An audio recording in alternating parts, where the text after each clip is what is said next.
My initial reaction when I heard that Stan Wawrinka wasn't going to Rio because of an injury was, men's tennis at the Olympics is totally screwed.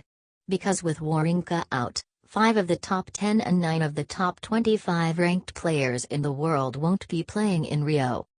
Earlier this month, when Federer announced that he was out for the rest of the season and wouldn't be heading to Brazil, I wrote that Olympic tennis in 2016 is basically doomed.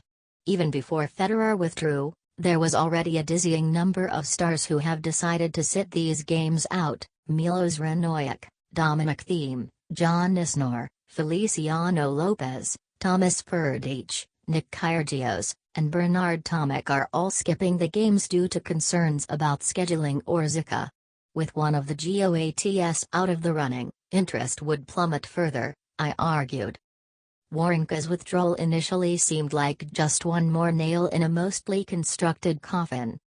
But I've changed my tune. Unlike politicians, sports writers are allowed to flip-flop. Did you know that? Wawrinka doesn't have to be the nail, and tennis doesn't need a coffin. Think about it. After a wrist injury that has kept him off the tour for some time, Rafa Nadal has said that he's feeling better and will finally return to the court in Rio.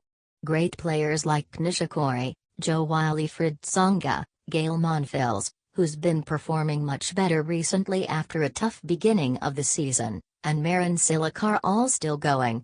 And while US fans won't have Isner, the top-ranked American player, to cheer for, they've still got Jack Sock and Steve Johnson, both within the top 25. But there's another side to all of this, which is that, with some of the stiffest competition not present, players outside of the top 25 will have a better chance of shining. Maybe, dare to dream, we'll get another incredible story like Marcus Willis' Cinderella Wimbledon run.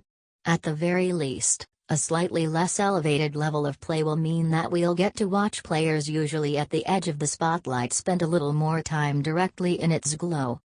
And, of course, there's always Murray and Djokovic. Murray is fresh off his Wimbledon win, and after losing shockingly early at Wimbledon, Djokovic came back to win the Rogers Cup last week. He beat Nishikori in straight sets. We'll still have the top 2 players in the world to show us how it's done.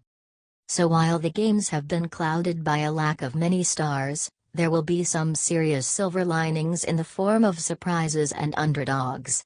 I can't wait.